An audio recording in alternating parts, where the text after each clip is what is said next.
혹시 베스트업 진이라고 들어보셨어요? 베스트업이 우리말로 욕조니까 직역하면 베스트업 진은 욕조 진이라는 뜻인데요. 아니 욕조 진? 이게 대체 뭐야 하실 것 같은데 1920년부터 금주법이 시행되자 미국인들은 집에서 몰래 진을 만들었는데 그때 주로 욕조에다가 진을 만들었기 때문에 베스트업 진, 욕조 진이란 말이 나왔거든요. 아시다시피 진은 위스키와 달리 숙성을 굳이 할 필요가 없고 만들어 바로 팔 수도 있어서 금주법 시기에 스피크이지라고 불리던 불법 주점에서 가장 널리 유통된 술도 이렇게 몰래 만든 진이었는데요. 근데 정식 증류소도 아니고 집에서 욕조에다가 만들었으니까 뭐 보나마나 형편없었겠죠? 일부 양심 없는 밀주업자들은 사람이 먹어서는 안 되는 산업용 알코올까지 넣은 진을 만들기도 했는데요. 그래서 금주법 기간에만 10,000명에 달하는 미국인이 베스트업 진을 비롯한 밀주 때문에 사망했다는 기록도 남아있더라고요. 뭐 어쨌든 금주법 시기에 유행한 욕조진 하나만 봐도 미국 사람들이 얼마나 진을 좋아하는지 짐작할 수 있는데요. 그래서 나온 말이 진은 네덜란드인이 만들어 영국인이 꽃을 피웠지만 영광을 준 건 미국인이다 이거거든요. 이 말처럼 이른바 칵테일 황금기로 불린 1860년대에 진을 베이스로 한 여러 칵테일을 만든 것도 바로 미국인들이었는데 바로 이때 미국에서 탄생한 게 칵테일의 제왕 마티니잖아요. 그래서 마티니를 소네트처럼 완벽한 미국의 유일한 발명품이라고도 하는데요. 아무튼 이렇게 진을 사랑한 미국인들 1933년 금주법이 풀리자마자 엄청나게 진을 찾기 시작했는데 당연히 진 만드는 회사들도 미국 시장에서 치열한 경쟁을 펼쳐야 했습니다. 자, 그렇다면 거대한 미국 시장에서 벌어진 이 진 전쟁의 승자 누구였을까요? 술이 있어 즐거운 세상 주라기 월드, 저는 주류탐험가 조승원이고요. 오늘은 금주법 이후 미국 시장을 장악하며 다시 전 세계로 이름을 알린 런던 드라이진의 대표 브랜드죠. 바텐더들에게 최고의 진으로 평가받으며 진의 롤스로이스로 불리기도 하는 192년 전통을 지닌 텐커레이의 세계를 탐험합니다.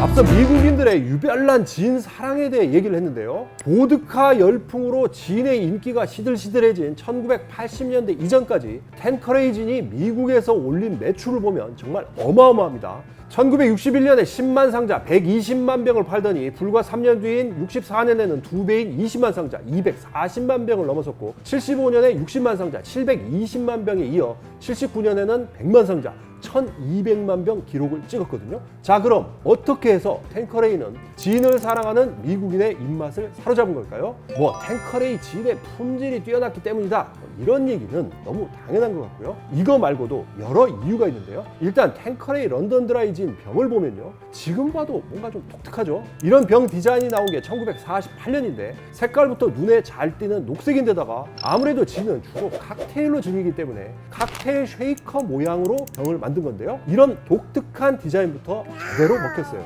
그래서 영향력 있는 당대 최고 셀럽들도 풍미가 좋은 데다 멋스럽기까지 한 텐커레이 진을 아끼고 사랑했는데, 예를 들어 1964년엔 마이웨이로 유명한 프랭크 시나트라가 샌프란시스코 클럽에서 텐커레이로 만든 마티니를 즐기는 모습이 목격되면서 그해 텐커레이 미국 매출이 2배 올랐다고 해요. 또 미국 코미디의 황제로 불린 전설의 코미디언이죠. 밥 호프를 비롯해서 역사상 가장 인기 많았던 미국 대통령 존 F 케네디도 텐커레이 진을 즐긴다는 얘기가 퍼지면서 인기가 더 폭발했다고 합니다.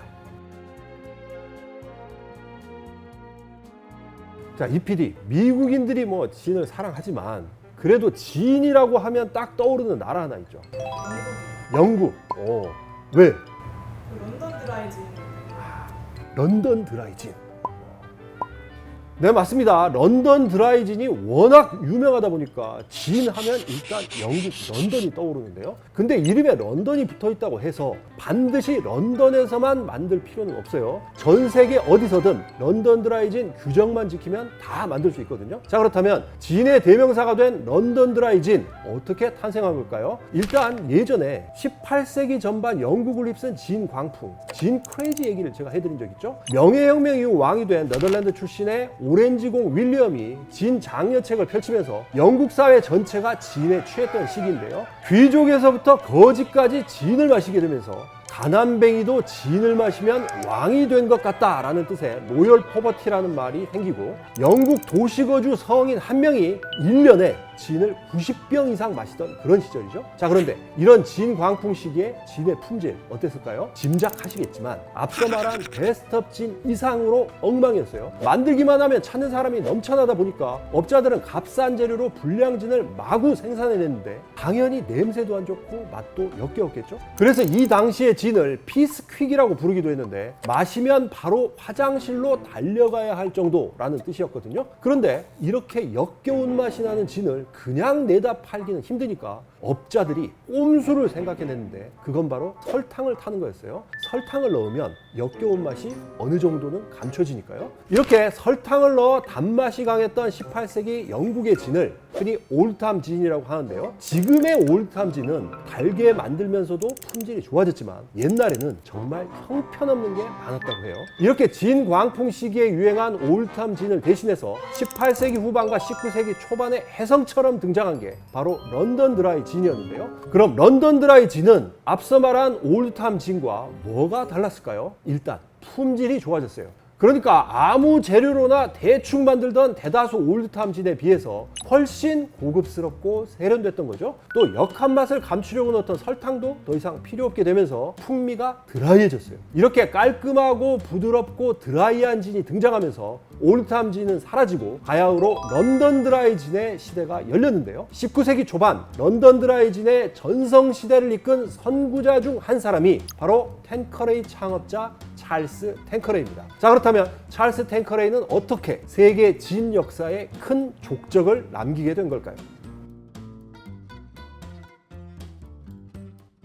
흔히 가업을 물려받는다라거나 2대, 3대가 대를 잇는다 이런 얘기 하잖아요. 그만큼 아버지나 할아버지가 갔던 길을 후손이 따라가는 경우가 옛날에는 특히 많았는데 그런 점에서 찰스 텐커레이는 특이한 인물입니다. 이분이 1810년에 태어났는데 집안이 대대로 성직자 가문이었어요. 증조 할아버지부터 할아버지, 아버지까지 런던 근교 베드포드셔 교구 목회자였거든요. 집안이 이렇다 보니까 주변에서는 당연히 찰스 텐커레이가 성직자가 될 줄 알았는데 이분은 전혀 다른 길을 택해요. 어릴 때부터 과학을 좋아하고 연구와 실험에 빠져 살던 텐커레이는 일찌감치 인생의 목표를 세계 최고의 진을 만드는 것으로 정했는데요. 그래서 10대 때 진 만드는 증류소에 견습생으로 취업해 제조법을 배우기 시작했고 20대가 된 1930년대엔 형과 함께 증류소를 창업했는데요.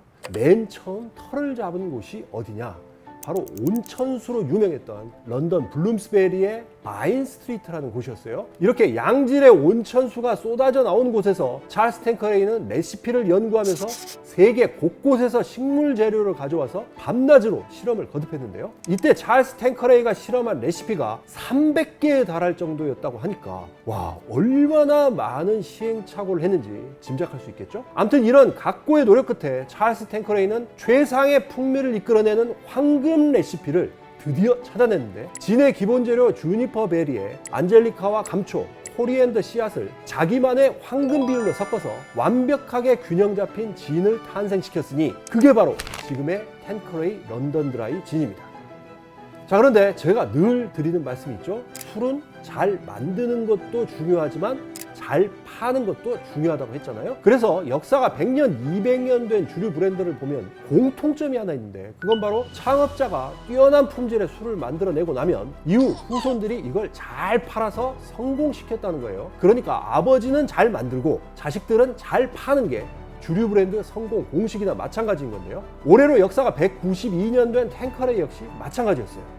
창업자 찰스 텐커레이가 은퇴하고 나서 몇 년 뒤 아들인 찰스 와프가 약관 20살 나이에 사업을 물려받았는데 아들은 아버지보다 야망이 더 컸어요. 기왕 진 사업에 뛰어든 이상 1등 한번 해봐야겠다라고 마음을 먹고 해외 에이전트를 통해 수출에 주력했는데 그러다가 더 큰 꿈을 꾸게 됐어요. 바로 기업 합병을 통해 세상에서 가장 거대한 진 제조 회사를 만들겠다는 거였는데 오랜 물색 끝에 찾아낸 파트너가 누구였냐? 바로 1769년에 창업한 뼈대 깊은 진 브랜드 고든스였어요. 그래서 1898년 텐커레이는 고든스와 하나가 돼서 텐커레이 고든 컴퍼니로 새 출발하며 명실상부한 넘버원 진 제조 회사가 됐는데요. 이 텐커레이 고든이 우여곡절을 거쳐 지금은 주류업계 거물 디아지오 소속이 됐습니다.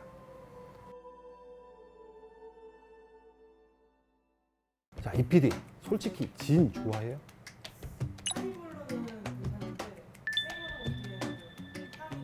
아무래도 그렇지. 진은 호불호가 엇갈리는 증류주인데요. 이렇게 호불호가 갈리는 이유는 향 때문인 것 같아요. 그러니까 진의 필수 재료인 주니퍼베리 특유의 향을 좋아하는 사람도 많지만 그렇지 않은 분도 많다는 거죠. 어쨌든 시대가 변하고 세월이 흐르면서 식물 재료의 묵직한 풍미보다 부드럽고 청량하면서도 복합적인 풍미를 선호하는 소비자가 늘어나는데요. 이런 트렌드에 맞춰 텐커레이에서는 2000년대 들어 텐커레이 넘버 10이라는 제품을 선보였는데 뭐 바텐더 분들이나 술에 좀 관심 있는 분들은 다 아시겠지만 텐커레이 넘버 10 나오자마자 반응이 폭발적이었습니다. 샌프란시스코 스피릿 컴피티션 홀 오브 페임, 그러니까 샌프란시스코 증류주 명예의 전당에서 세계 최고의 진, 월드 베스트 진으로 2003년부터 3년 연속 선정된 걸 비롯해서요, 국제 주류 품평회 같은 데서 상을 40번 넘게 받았거든요. 특히 올해 드링크 인터내셔널 어워드에서도 전 세계 바텐더들이 뽑은 최고의 진으로 선정되기도 했는데요. 자, 그렇다면 텐커레이 넘버 10은 어떻게 만들기에 이렇게 많은 전문가들에게 인정을 받게 된 걸까요? 일단 텐커레이 넘버 10을 그냥 테이스팅 해보거나 아니면 뭐 칵테일로 마셔보면 시트러스한 과일 풍미가 은은하게 맴도는데, 이런 풍미가 느껴지는 건 제조 과정에서 자몽과 오렌지, 라임을 통째로 넣기 때문입니다. 제가 왜 통째로라는 표현을 썼냐면 보통 다른 증류주는 시트러스한 풍미를 위해 과일 껍질을 넣는 게 일반적이거든요. 그런데 텐커레이 넘버 10은 껍질이 아니라 과즙이 그대로 살아있는 과육 자체를 넣어서 증류해요. 이게 텐커레이 넘버 10 제조 공정의 핵심인데요. 이렇게 과일을 증류하는 증류기도 그냥 증류기가 아니라 1950년대부터 써온 500리터 용량의 초소형 단식 증류기인데요. 이 증류기 이름이 타이니 넘버 10이라서 제품 이름도 텐커레이 넘버 10이 된 겁니다. 아무튼 이렇게 자몽과 오렌지, 라임을 타이니 넘버 10 증류기에서 통째로 증류한 뒤에는 세계 곳곳에서 가져온 고품질의 주니퍼 베리와 코리앤더 씨앗, 안젤리카, 감초 등의 여러 식물 재료와 함께 다시 한번 재증류를 하는데, 이때도 아주 특이한 재료 하나를 더 넣어요. 바로 독일산 캐모마일 꽃인데요. 이걸 집어넣음으로써 미묘하고 복합적인 텐커레이 넘버 10의 풍미가 완성된다고 하거든요. 또 아무래도 슈퍼 프리미엄 진을 표방하고 있다 보니까 만들 때도 고품질 소량 생산 원칙을 고수하고 있는데요. 일단 타이니 넘버 10 증류기 용량이 500리터밖에 안 돼서 대량 생산이 힘들기도 하고요. 제가 이번에 수입사에 한번 물어봤더니 일반적으로 위스키 증류할 때 초류라고 하죠. 증류기에서 맨 처음에 나오는 증류액하고 또 맨 마지막에 나오는 후류는 끊어내게 되는데, 텐커레이 넘버 10 증류할 때에도 전체 증류액 가운데 처음 증류기에서 나오는 초류 20%와 마지막에 나오는 후류 20%, 그러니까 합쳐서 40%는 끊어내고 중간에 나오는 최종 핵심 원액 60%만 사용한다고 해요. 그래서 텐커레이 넘버 10 한 병을 만들려면 10시간 정도가 걸린다고 할 정도니까요. 그만큼 시간과 정성, 노력을 많이 기울여 만드는 제품입니다. 오늘은 이렇게 190년 넘는 역사를 지닌 텐커레이 진의 세계를 탐험하면서 대표 제품 텐커레이 넘버 10을 살펴봤는데요. 텐커레이 넘버 10 병을 보면 꽤 특이하죠? 기본 제품인 런던 드라이진과 마찬가지로 칵테일 쉐이커를 연상시키는데요. 이 뚜껑, 캡에도 파인애플과 두 개의 도끼를 묘사한 작은 은색 문장이 있는데, 1830년대부터 시작된 영국 빅토리아 시대의 풍요로움과 환대를 상징하는 이 텐커레이 가문의 문장을 텐커레이에선 모든 병에 넣고 있어요. 또 이렇게 병 아래에 움푹 들어간 부분 보이시죠? 이걸 보통 펀트라고 하는데, 이건 과일 짤 때 쓰는 스퀴저 모양에서 따온 디자인이라고 해요. 아무래도 텐커레이 넘버 10이 과일을 통째로 집어넣어 증류하니까 이렇게 디자인한 것 같아요. 아무튼 이렇게 세세한 부분에도 신경을 많이 쓴 텐커레이 넘버 10으로 만들 수 있는 칵테일도 정말 많은데요. 기본적인 드라이 마틴이나 뭐 깁슨 같은 칵테일도 잘 어울리고요. 저 개인적으로는 텐커레이 넘버 10으로 만든 진토닉을 아주 좋아하는데요. 특히 자몽으로 가니쉬를 하게 되면 신선하고 시트러스한 풍미가 잔잔하게 남으면서 뭐랄까요? 꽤 세련된 그런 느낌이 들더라고요. 그리고 진토닉은 여름에 특히 생각 많이 나잖아요. 그래서인지 이번에 텐커레이 넘버 10하고 피버트리 토닉 워터의 오프너까지 함께 구성된 패키지 상품도 나온다고 하는데, 야, 이거 하나 있으면 바로 집에서 진토닉 만들 수 있겠더라고요. 또 패키지 출시와 더불어 시트러스 블룸이라는 여름 캠페인도 진행한다고 하는데 뭐 아주 유명한 분이죠. 샘킴 셰프의 레스토랑에서 프로모션도 하고 세 군데 유명 바에서 시그니처 칵테일도 판매한다고 하니까 관심 있는 분들은 찾아가 보셔도 좋을 것 같습니다. 아, 그리고 이번에 협찬을 좀 받았는데 앞서 얘기한 유명 바 세 곳에서 진행하는 탱커레이 프로모션 행사에 참여해서 탱커레이 칵테일 무료로 드실 수 있는 시음권 5장을 주라기 월드 구독자분들께 드리려고 하는데요. 친구까지 한 명 더 데리고 가서 칵테일 함께 맛볼 수 있는 그런 시음권이니까요. 댓글 많이 남겨주십시오. 자, 술이 있어 즐거운 세상 주라기 월드. 그럼 저는 탱커레이 넘버 10으로 만든 진토닉 한 잔으로 마무리하면서 다음 영상으로 찾아뵙겠습니다. 이야, 이게 자몽 들어간, 와, 이거.